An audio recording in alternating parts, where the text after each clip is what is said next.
Hey, what's up, everybody? So, this is before the movie. You can see where I'm going to go see today.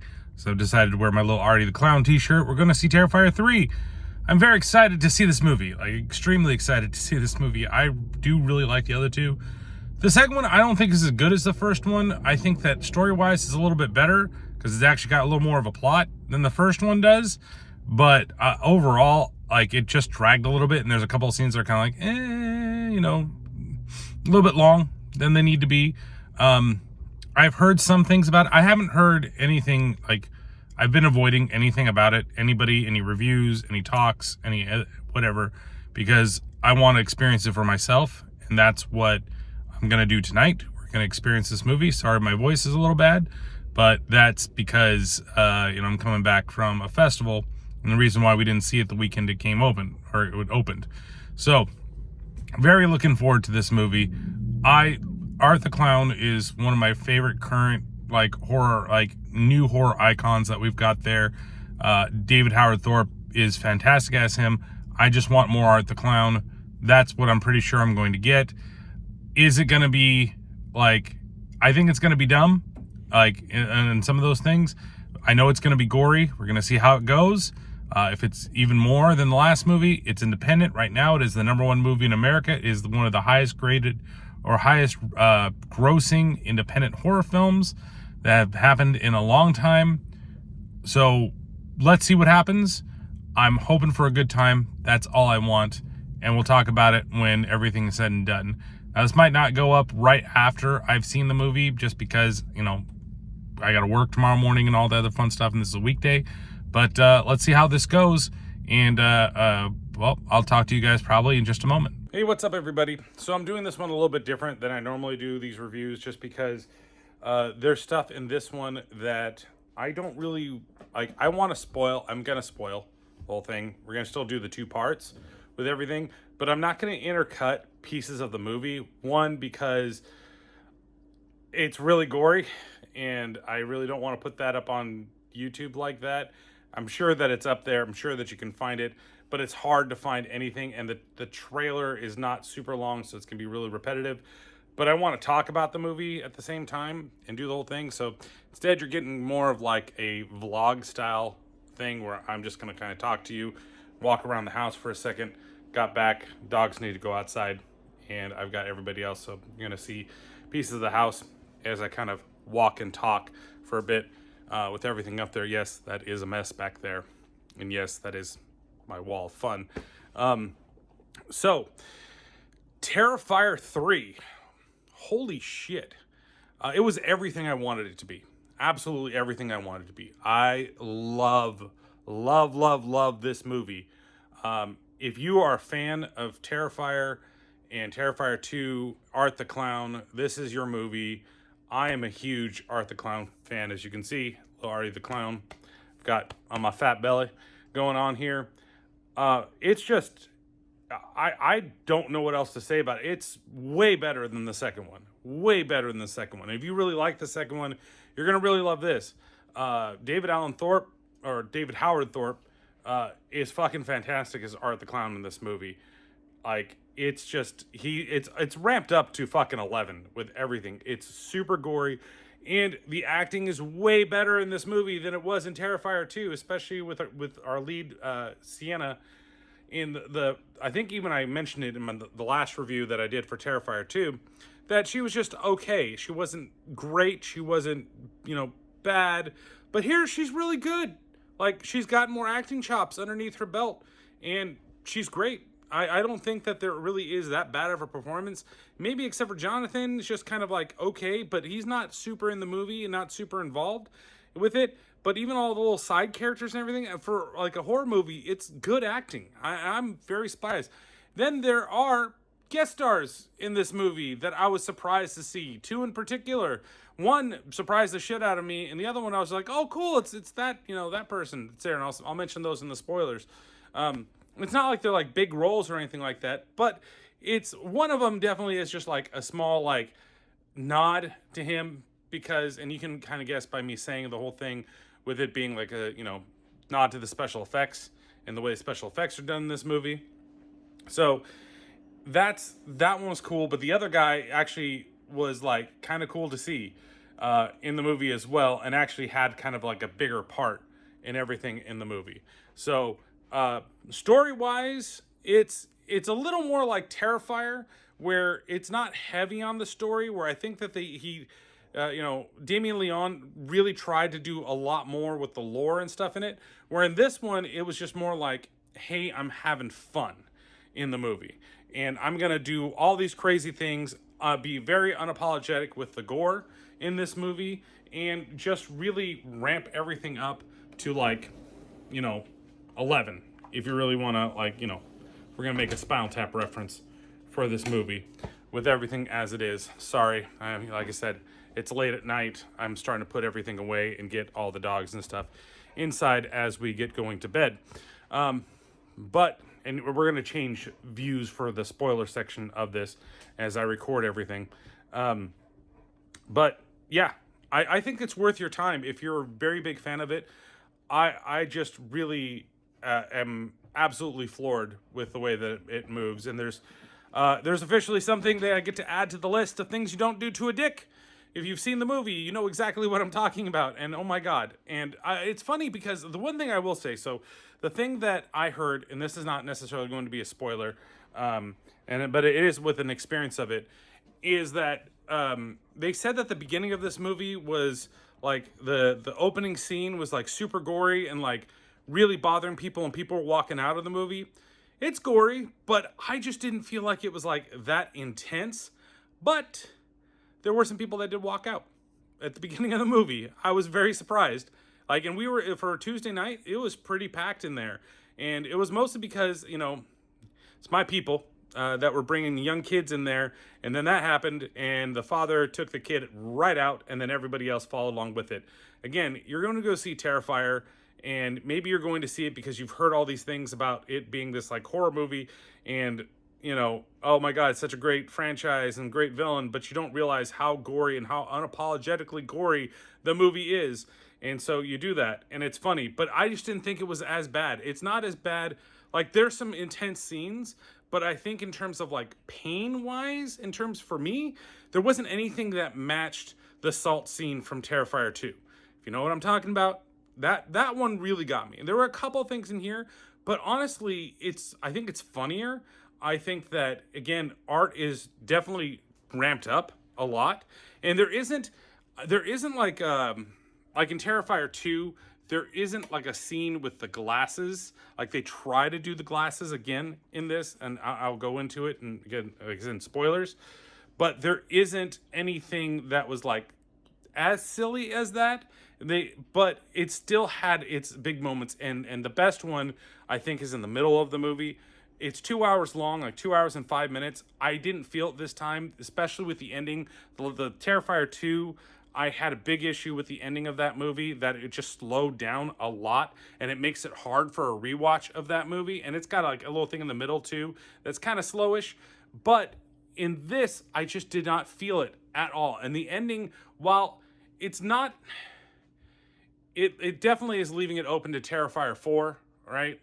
That's not necessarily going to be a spoiler. Like, this is a franchise. They're going to keep making them until they don't make any more money with it, or the quality dips like way down. But I think if it keeps it independent, and he keeps just being unapologetic with things, and you keep having strong performances from your cast, this is a franchise that's going to last for quite a while. And it's weird that we actually have one of these types of horror franchises like out here in the in the 2020s, 2010s to 2020s, that we've got this.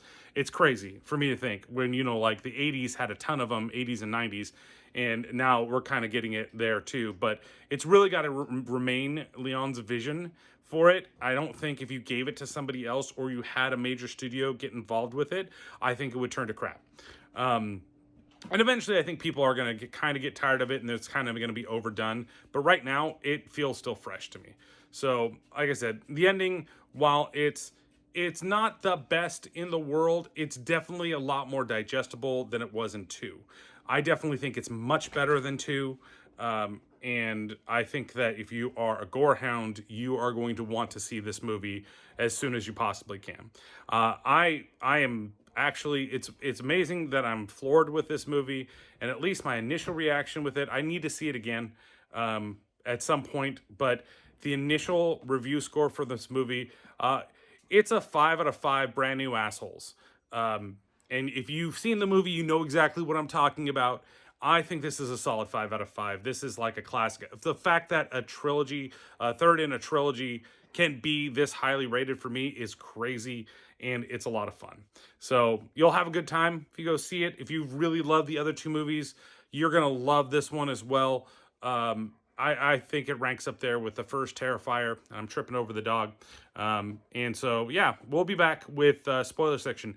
It may or may not look different, depending on how I can record it, when I can record it. But yeah, so spoilers up next.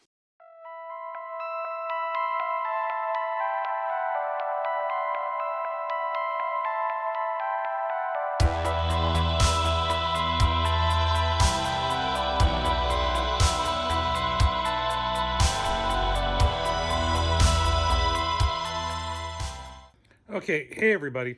So, I'm actually filming this the next day, this part, and going through spoilers and everything like that because we got back late. I recorded my stuff, at least the first part, the first initial reactions with the review and everything like that, and then I had to sleep. I didn't have a choice. Like, I was dead tired, even after seeing that movie and being so pumped up by seeing it, and I also wanted to do some catch up with some other things that I had to do because I'd been, it's different now with work and everything like that. So, hey, I'm back from that, all that stuff this day, and I've had a longer time to think about this movie and really get in more into Terrifier 3. And I still stand by almost everything that I said last night. I still think it's a great movie. I think that it's a lot of fun, and I think that people should go out and see it. If you want to see it in the theaters. Not wait for it to hit VOD, which I bet it'll be relatively soon. And it's been on like Prime and stuff like that, so go watch it. And again, I'm not really cutting anything into this. I'm literally just posting kind of everything as is, as it's going, so you're gonna get like this like review like this. So spoilers for this. I was surprised. The people that I was surprised to see was Clint Howard and Tom Savini. Tom Savini was just in a short little thing, and he was talking about what Art the Clown did in one of the best scenes in the whole movie, one of my favorite scenes in the whole movie. And then Clint Howard is in a great scene in a bar, and Clint Howard has a better role than Tom Savini, but I was more surprised to see Tom Savini than I was to see Clint Howard. So the movie itself, like, again, they do a good job of like kind of explaining how Art comes back in it and explaining why Art keeps coming back. And what's weird in this one is that to already get to the ending of the film, because I just feel like I need to start here with that, is that Art actually survives this movie. And it's weird because like in the last two movies, he gets killed and then they find a way for him to come back, right? Whereas in Terrifier 2, he just kind of comes back in the morgue when he kills the doctor. And then in this one, the way that the movie starts off, actually the way that the movie starts off, it's like, it's in a family house and there's a little kid and she's like, I think I heard somebody on the roof. And the mom is all like, oh, I don't want to deal with this bullshit. And the dad's like, oh, I'm trying to sleep. I got to get up in like 3 hours. And I was thinking to myself, fuck, when this movie's over, I about have to do the same thing too. But you have him, like, she goes downstairs and like looks at it and she's like, no, it's not, she's like, oh, it could be Santa. It's not Santa. Of course, it's Art. But she's like, you know what it is? It's Santa's elves, and they're checking out the place. And I love this like little explanation, and it's kind of funny and cute at the same time. We're like, no, the elves need to make sure that the roof is safe for the reindeer, and that our chimney's big enough for Santa Claus to make sure that he can fit down our chimney and everything's going to be fine. Do you want me to put out some milk and cookies for the little elves that are down there, so that way that everything's cool and kosher? And so like she, the little girl's like, yeah, of course. That's what we're going to do. And so they go downstairs. I'm going to walk and talk because I got to turn off some stuff over here that, of course, I get home and start making dinner and don't think about doing this stuff. But,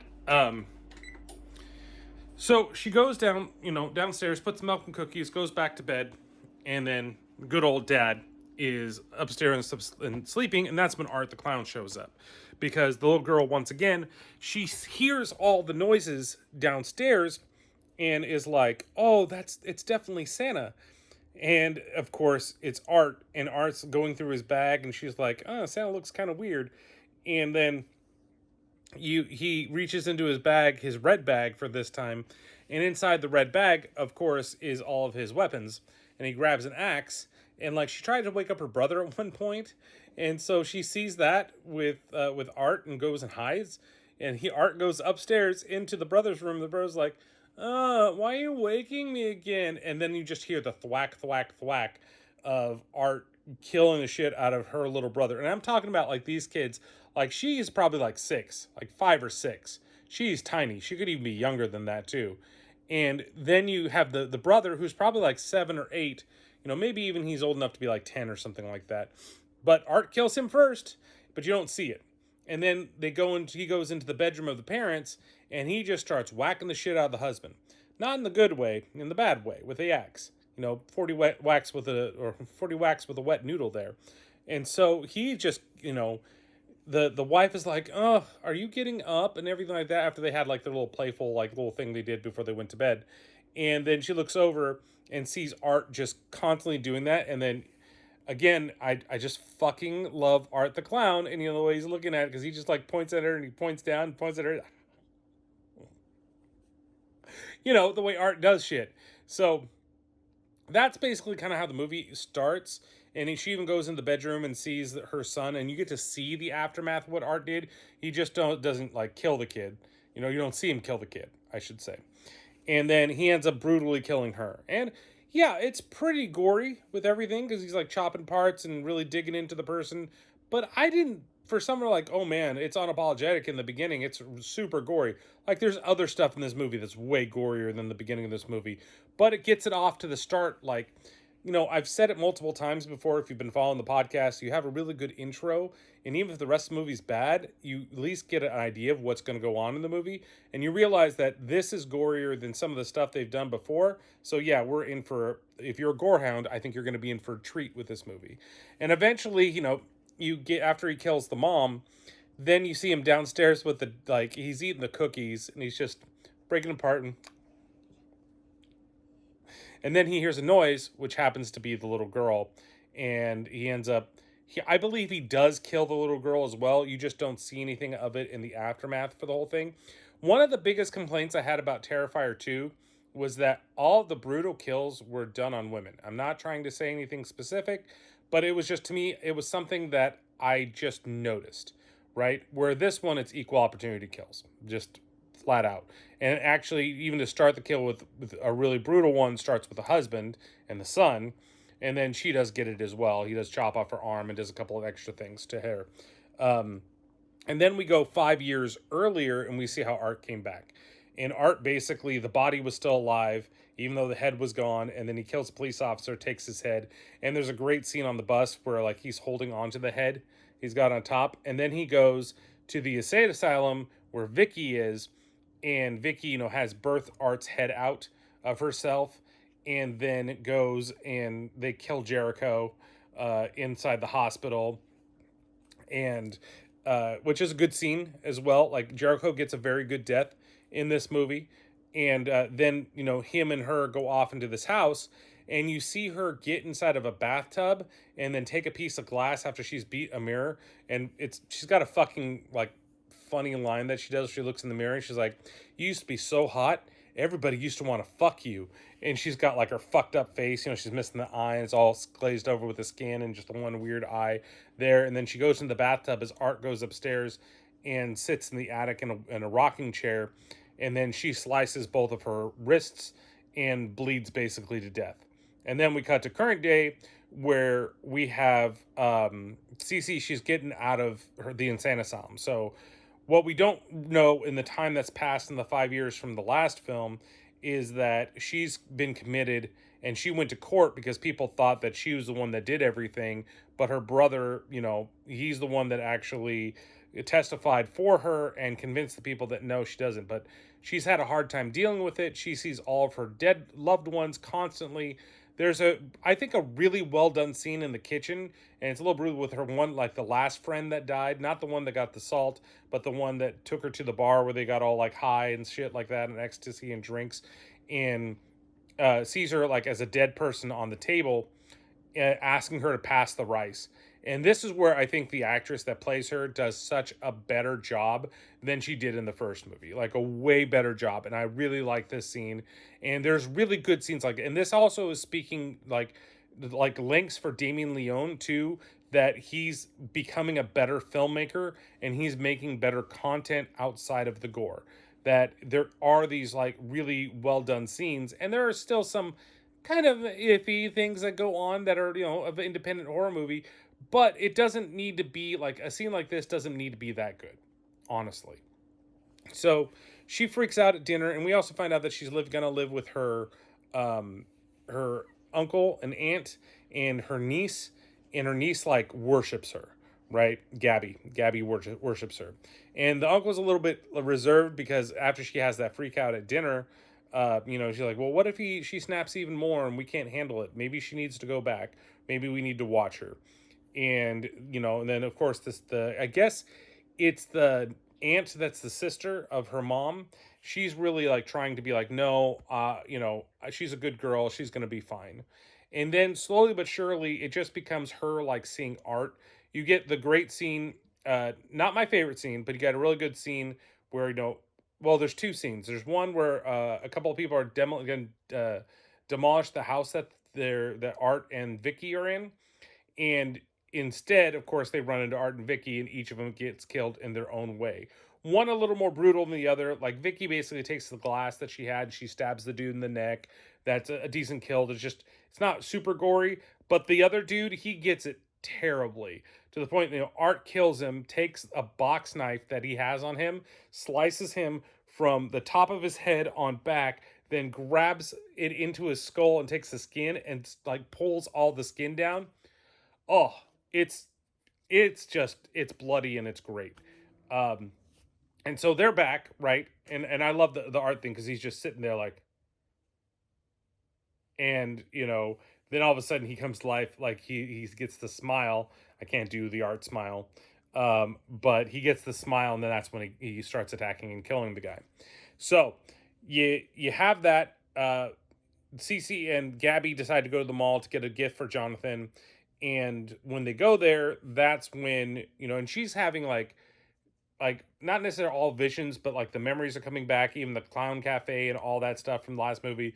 And I was glad that they didn't turn it into the clown cafe and do a little bit of that. I was like, it was cool that they did that reference song to it. But I think that, again, I think Damien Leone realized that some of that stuff just kind of slowed down the movie and decided just keep it in gear for this one. So, but before they're in the mall, I forgot there's also Art goes, because he goes to a bar downtown after they get like him and Vicky get on the bus, and a dude is dressed like him, and they see him, and like Art is like completely covered in blood, and he looks over at the dude, and both him and Vicky smile, and then the next scene is him walking to a bar dressed in the outfit of the dude, and that's where you get to meet Santa, and you get to meet Clint Howard and the bartender, and like this is when I love Art so much. I love David Howard Thorpe when he plays him, because it's just like a playful scene that he's doing, and he's so happy to see Santa, and he's like, it's Santa, and he's pointing at things. Oh, like those things. It's so fucking cool that you have these little scenes like that. And then like, they get to the point Santa's like, "Oh, he's not a bad guy. Go ahead. You can sit on my lap. Tell me what you want." And he's ordering him drinks, and he gets drinks for everybody, and then the bartender's like, "I'm going to need to see some ID." And Art is like, goes into his bag, pulls out a random wallet that he's stolen from somebody, throws it on the counter so that he can get the alcohol. And then when he takes the shot, he spits it all over fucking Santa's face to everybody's fucking pissed off. Like, why would you do that, man? He was nice to you. He bought a drink. He was like, he was your Santa Claus. Why would you even do that? And so then, of course, like, they're going to throw Art out. And because Art also pisses all over Santa Claus. And he's like, I don't need the cops. I need goddamn dry cleaner. This is my livelihood. Because even when the scene starts, like Santa's got a bunch of girls on top of him. They're like, ooh, Santa, ooh, Santa. And Clint Howard's all pissed off. He's like, why don't you throw some of that my way? Maybe I should go get a Santa suit, you know? And eventually, though, they back Art into a corner, and then Art goes into his bag of tricks, pulls out a gun, and shoots both Clint Howard in the head and shoots the other dude. And then with Santa, he knocks out Santa, takes Santa outfit, and ties him to a chair. And then he has this a weapon that he was tinkering with, where it's basically a fire extinguisher, but it has like his own cooked liquid nitrogen, and so it's in there, and he sprays it all over him, and he starts bashing with a hammer and breaking pieces of his leg off, and then ultimately breaking his face and stealing his beard, like the skin from his beard, to put on his face so that he has a Santa beard because he really likes his beard. It's very well done. It's gory and it's a little cheesy, but it just looks really cool. It's fun. That's the whole thing. So then he goes to the mall, and so you have Gabby and Cece at the mall, and Cece sees thinks she sees Art the clown with a fake clown face, and she kind of freaks out and calls Jonathan to go meet with Jonathan and basically tell him that, hey, you know what? I saw Art. I saw him, and he's around here. And we either need to leave or we need to face him again. And that's where they were talking about, do you have the thing? And she's like, yeah, it's buried over by the Terrifier, the amusement ride they were at the end of the last movie. And that was if like I figured it was the sword, and that's basically what it was. And so while that's going on, then we go to see the Santa that's at the mall, that's with the kids, goes and takes a break, and who takes over the place. And my favorite scene in the whole movie is Art being Santa Claus. Like him getting on the chair, and then he's giving all these kids these toys, which are all the toys from the girl at the beginning of the movie, like when you're looking through like her room and you see all the stuffed animals and shit. So he's handing out the dead girl's toys to all these kids, and he's all happy. And then when the elves come back and see, hey, that's not Santa Claus, and go after Art and kick him out, and then he's just like, but I'm Santa. I'm Santa. No, that's supposed to be me over there. That's me. I'm Santa. He pointing to his hat, pointing to his outfit, and all that stuff. And then you got this little boy. So you got this little girl that's playing with the doll, and she doesn't want to leave because Santa's like kind of freaking her out and what they're doing with Santa. And there's this little boy, and he's going through the bag of all the presents, and he finds this one red pad present, and he's like, "Oh boy, what did I find?" And he opens it up, and it's a fucking bomb. And I know I'm laughing about killing kids, but just the way that it's done is so goddamn funny. And and even it's Art's reaction and everything like that, that just I love the way that the scene plays out, from Art like arguing that no, he's supposed to be the one that's there because he's Santa Claus, and to when that happens and he just like laughs at everybody, and he's like, haha, like, fooled you. He gets that stuff. It's great. We also meet Jonathan's roommate, because he's in college now, and I know I have to jump back a little bit, and he's dating this girl that runs a podcast that's super obsessed with him and his sister's story and Art the clown, because as she puts it later on, she wants to know what it feels like to look into the eyes of a killer like that, and like have that fear. Like it like partially, I guess, turns her on or something like that, but it's more like she wants to get like the scoop in the story and have it for a podcast and kind of exploit them at the same time. So there's that like subplot with everything that's going on. And Jonathan meets with his sister, and eventually he kind of gets pissed off at her, because when he's sitting there talking to her at his like college like cafeteria or wherever the fuck they are, that's when the roommate comes up, and that's when the girl comes up and basically is like, how did you feel? How did you deal with it? I know you went through all these things, but what was it like? And starts asking all these inappropriate questions to somebody, to which she fucking goes off on her. She deserves to go off on her, and everybody's like looking at her like odd, and Jonathan is like mad at the situation, and she's like, why are you upset with this? Like, you should be upset with this bitch. And he's like just trying to put it past him and trying not to think about it anymore. And he doesn't believe that Art's gonna be back, right? Or that Art could be back. Like, you did it, you chopped off his head, that's the end of Art. So, and I know I'm moving through this relatively quick for everything. It's a lot of killing. That's what you're getting with this, and a lot of things. But Eventually, you do get to the point where she goes to dig up the sword, right? And when she digs up the sword, because she has another conversation with him inside of a church where he's trying to say it's not there, and she's like, "No, what I'm feeling is real, and I can tell that he's back, and you got to believe in me, and like you're the only one that could believe in me because you know it. Because if I told my aunt and uncle, they would send me back to the insane asylum, and we need to protect everybody, you know." And so she digs up the sword. Gabby sees her. She like wrapped it in a present, put it by the tree. And Gabby sees her, and that's when like she's like, "No, let's just go play some games and do some things." Like they're making like cereal treats downstairs, and she offers her one. She's like, "No, the Gabby says no, she doesn't eat cereal at all," and you know, Cece kind of looks at her like, "How do you know that?" And she brings her upstairs. And before she tried to read her diary, and she didn't want her to read anything that was in it. And of course, Gabby ends up reading the whole thing. And so she kind of explains everything that happened with Art and her. And then they go downstairs to, play all the stuff. And Jonathan does agree to come early. He's supposed to come for Christmas, but instead he comes early to the house, or he agrees and has the uncle go pick him up. And when the uncle goes and picks him up, that's when like kind of shit goes down, and we're getting towards the end of the movie for everything here.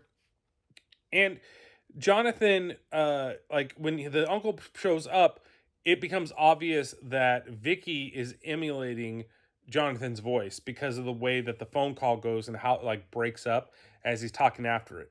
Then we see the roommate and his girlfriend. I believe her name was Mia. I forgot. I think it might have been Zach or some shit like that. But you see them talking, and she's like, what did I come? Was I a little bit insensitive? And the roommate's like, fuck yes, you were insensitive. Like, what the hell is going on? What the fuck is wrong with you? Why would you just suddenly like go and ask all these stupid questions? I was like, fuck yeah, somebody actually said what I was fucking thinking in this movie. Like, it's rare when movies actually do that, and it's funny when they do. But when she was asking, like, you dumb bitch, like, what are you thinking about that? Like, you approach somebody and then you're thinking, oh, it was wrong of them to do that to me, and it's like, no, you should have been a little more like respectful of what, she did. So, and not come at her in that type of way. And so, nonetheless, like she basically convinces the boyfriend, her boyfriend, right, that, oh, if I let you fuck me and we do all this stuff, then you'll help me make sure that everything's right? And he gives in to her, and then they go into like the dorm showers to fuck. And that's when, and it's funny because the way that she's talking all this stuff, Art is roaming the halls, and Art's got like, this is where I say like they're trying to do the sunflower glasses, but this time he's got Christmas trees. And while it's good, it's not as good as the sunflower glasses from the last movie. And so he's like roaming the halls. He gets into the dorm where they're having this party that also Jonathan's possibly going to go to, possibly not. And when, you know, she goes in, when he goes in there and he runs upon them talking, he's like on the outside listening, and he's like, when she's like complimenting, he's like, oh, stop it. Oh, it's too much. Oh my God. Oh, she really wants to meet me. She really likes me. And so then they, go downstairs, they're fucking in the shower, and that's when Art shows up, and as they're getting it on, and then he pulls out a chainsaw from his bag and he cuts through the glass that they have. And it's funny, there's all this gore, but there's no nudity. I think there's nudity for a second in this scene where both of them get it pretty bad.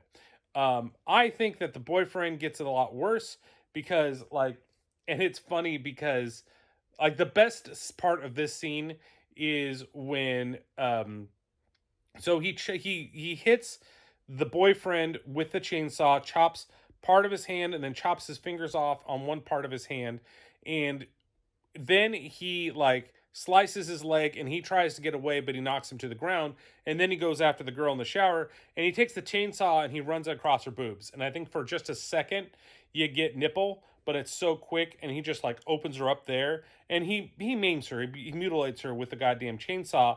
And then as she's like laying down on the ground and she's slowly dying, he gets up close to her and he takes off the sunglasses and he looks at her, and he's like, he stares at her right in the eyes so that she can as she goes back, and then he puts the sunglasses on her face. Like, hey, you want to know what it was like? Here's what it's like. So then he goes and he gets the boyfriend terribly with things you should not do to a dick. It is on the goddamn list. First, he literally tears him a new asshole by taking the chainsaw and shoving it up his ass and carving him up a brand new butt crack that he's got there. Then he flips him over and takes the chainsaw and drives it right through his dick. And you get to see it. That is way more brutal than what happened at the beginning of the movie. And it's good effects, and I was cringing during the whole time. And Art, man, that's something that you don't do to a dick. So he kills him, kills her, and we go back to the house, where everybody is. And then when, like Cece's upstairs and she's coming downstairs and she thinks she overhears her aunt and uncle talking about her. And he's like, oh, she's no good. She's lapsing. She's getting even worse and everything. And because she freaks out in front of them too and tells them about Art the Clown and that tells him why he needs to go get Jonathan now. And basically that shit's going down. And you gotta believe me, he's back. And so she's overhearing them talk about it. And that's when she gets into the kitchen, it's of course, it's not Art or not them talking, it's Art as Art has put ho ho ho on the wall and pinned up the uncle, so like split open and on the wall in like a Jesus Christ pose. And so, he's dead. The aunt is tied into the kitchen, and they basically end up playing like a little. You see Vicky there because the idea is that so Art stays alive and is constantly brought back because there is a demon that is trying to take over the body of Cece, right? So, and that's the demon that was, I think, the pale girl that was in the first movie. I think the demon was in that body. And so why Art keeps coming back is because he needs that as an extra vessel to create the chaos, from what I understand, that is going to give him the power to do it. So he keeps bringing Art back because Art is like the tie to him to this world. So as long as the demon's not dead, Art can't die. And Art is not necessarily supernatural. He is a serial killer and he's a deranged serial killer, but he's only supernatural because the demon's alive. And so the demon when Vicky was in the bathtub and she basically committed suicide, that's when the demon took over her body and why she's still running around. So she's trying to take over, Cece's body, and she's basically torturing everybody, including the aunt. And another brutal scene where they're in the living room and they've got everything there, and like the dad's, the uncle's head's on the tree as the tree topper. And so there's this thing that's wrapped up in newspaper in front of them. And when, they're fighting back, that's when we find out that there's a head inside there in like a bird cage. And that head is supposedly Gabby's, right? But I'm like, and even in my mind, I was like, there's no way that that's Gabby's head. There's no way that that's there.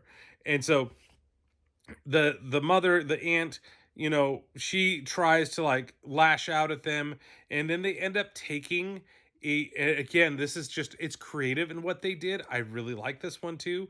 But they take like a big glass tube and they shove it in her mouth, and then they start hammering it down so it gets stuck in there. And then they have these rats, like there's rats that Vicky had made friends with and she was like taking care of, and Art wasn't very happy about it. But they bring the rats with it, and he takes the rats and he puts them in the tube so that she has to eat the rats, but they get stuck in her neck because they can't go down any further. And so he takes a knife and he slashes open her neck, and then the rats start pouring out of her neck.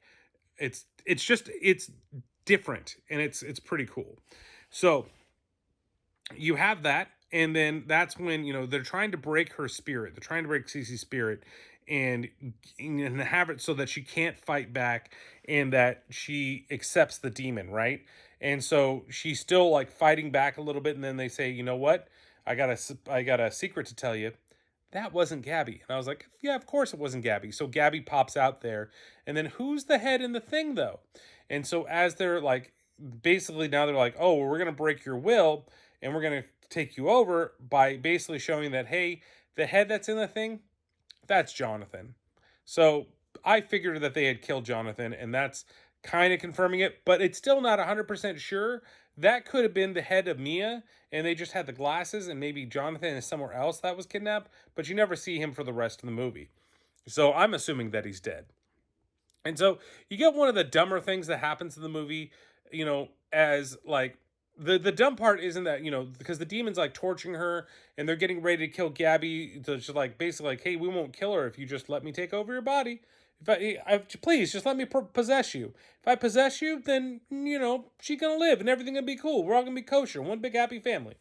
But she still fights back, and then she's like, and then Gabby kind of gets smart for a second, and she's like, well, the one thing that I couldn't do was give her her present from me, and that's where, like, even the demon, she's like, oh, that's not fair. You should get your present. Go ahead, get it. And so she brings out the present and brings it over to Cece, and then Art comes and mutilates her hand so she can barely open it. And so but when she does open it, it's of course the sword, right? So she has the sword and she starts attacking, and she chops off the head of the demon, of Vicky demon, saves Gabby, and then goes after Art and has a pretty cool fight with Art in the kitchen where Art's using the chainsaw, she's using the sword, and she ends up stabbing him against the wall. And in the dumbest part of the movie, this is the dumbest thing, is Gabby is crying over her mother because she sees her mother with a giant thing sticking out of her mouth and the rats and everything like that. But then all of a sudden, the blood around her from the demon starts like pooling and bubbling and on the ground and starts smoking up. And you would think, hey, maybe you should get the fuck out of there. But she doesn't. She doesn't fucking leave at all. And instead, she gets sucked into the ground. And I really thought that they were going to turn Gabby into Cece and let her carry on the story for the next movie. But no, that's not what really happens. What happens is she falls down the hole. It's like a hole to hell. And the demon is like laughing and everything that's back there. And, Cece has a choice to kill Art, but let Gabby die, or to go and try to save Gabby. And of course, she goes and tries to save Gabby.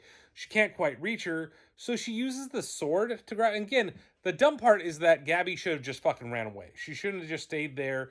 And again, it's a movie. Maybe it was like instantaneous. It was really fast, but she's literally sitting there and watching the stuff going around her and is like, oh, I guess I'm not going to move, when she should fucking move.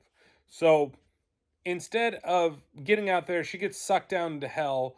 Cece tries to reach Gabby, can't quite reach her, ends up holding out the sword for her to grab, and because she has to hand her the handle, she can't hold on to the blade part of it well enough to like pull her up, and her hands are kind of fucked up too.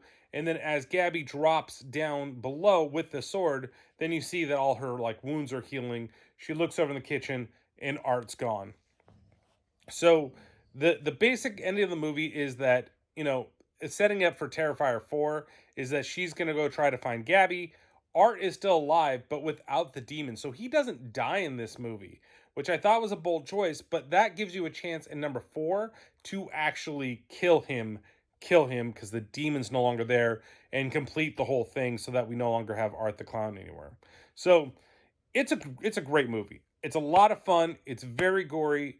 David Howard Thorpe is fucking awesome as Art the Clown. Art the Clown is a great new horror icon. If you're gonna put a secondary Mount Rushmore of new horror icons, I got Victor Crowley and Art the Clown. They're the two that are up there so far as just being excellent characters. Well done. And for an independent movie, I hope that he doesn't give in and go with a big production studio, keeps the same, but just gets the bigger funding. And this movie is, like I said, it was the number 1 movie in America for the weekend that it was released, which I can't believe for something this gory and this slasher movie. And our theater was almost practically sold out. It's great. Go see it. So that's it. Thank you guys for watching. Check all the links below. Make sure you like and subscribe. I'm sorry that this is a little more like this. I just don't want to put scenes from the movie in there because I think that you actually need to see it.